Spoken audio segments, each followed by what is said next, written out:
untuk sama-sama menganalisis apakah peraturan termasuk Perda tingkat 1, Perda tingkat 2, Pergub, Perbub, dan Perwalkot itu apakah bertentangan atau tidak dengan peraturan perundang-undangan di atasnya, termasuk peraturan Dirjen, surat edaran Dirjen, peraturan Menteri, tetap tidak boleh bertentangan dengan undang-undang di atasnya.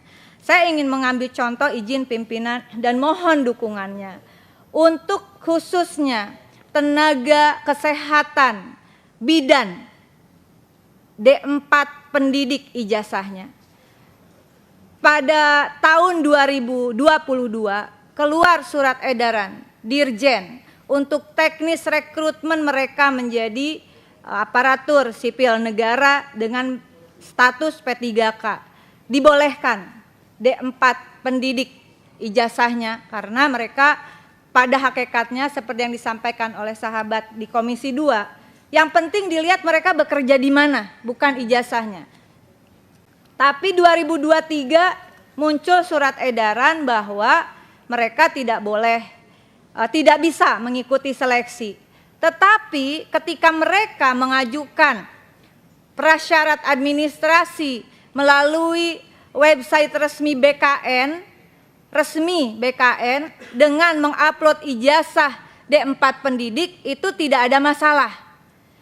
Kemudian karena ada surat edaran di 2023, mereka meskipun telah lulus jumlahnya kurang lebih, mestinya ini juga BKN yang punya data, bukan kami yang mencari, bukan bidan yang mengumpulkan. Ada sekitar 690 orang sudah lulus. Ini teman-teman yang profesi lain, ini udah lulus ujian aja nggak dikeluarin SK-nya.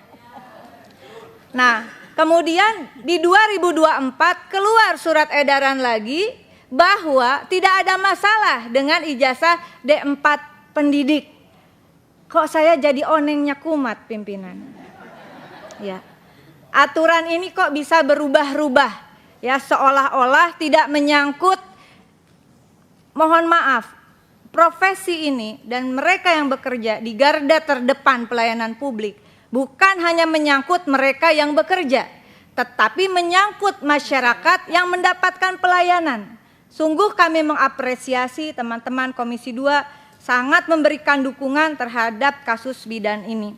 Nah, pimpinan dan juga anggota dan hadirin yang saya hormati, singkat kata, betul seperti pimpinan tadi katakan, kita membuat database.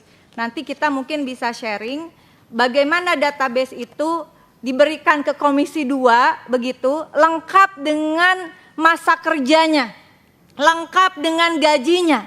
Jadi teman-teman Komisi 2 yang sudah luar biasa ini, mereka tidak mungkinlah menelusuri data BKN, meskipun harusnya BKN sendiri yang memberikan.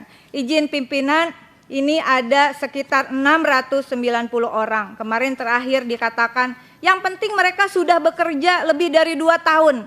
Ini ada yang sudah 16 tahun, ada yang 14 tahun. Dan mereka ujian, dan mereka lulus tes di 2023.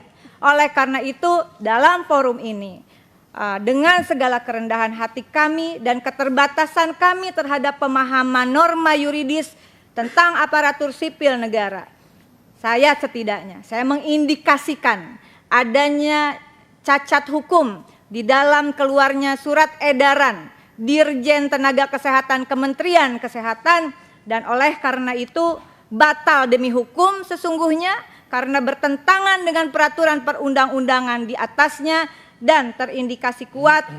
Menurut kami ini ada maladministrasi, sama seperti yang terjadi pada sahabat-sahabat yang lain, pimpinan dan anggota. Apa yang mereka alami sesungguhnya terindikasi kuat cacat administrasi. Jangan karena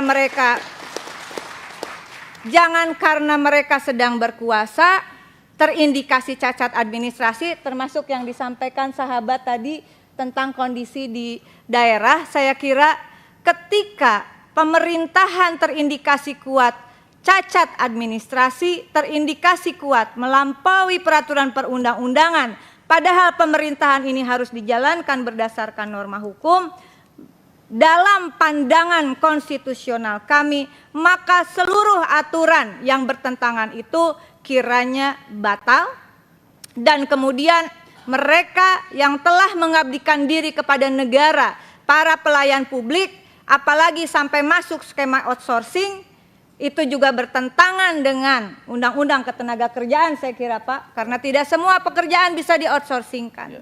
Oleh karena itu di dalam forum ini izinkan kami memberikan data kepada pimpinan dan anggota Komisi 2 tentang setidaknya ini bisa menjadi langkah awal kita. Ini orang sudah lulus ujian masalahnya.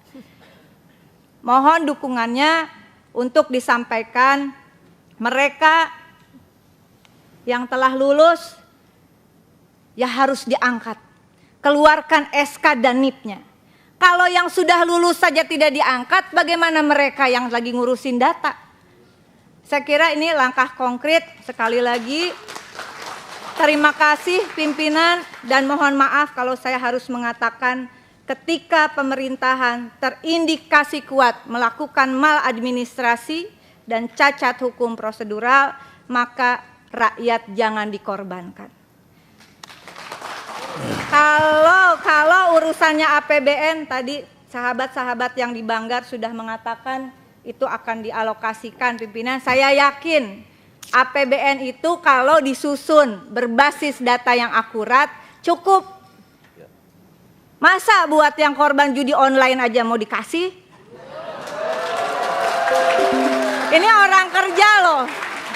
Asal jangan pada jadi main judi online ya. Terima kasih pimpinan, mohon maaf terlalu panjang. Sahabat-sahabatku terkasih di Komisi 2.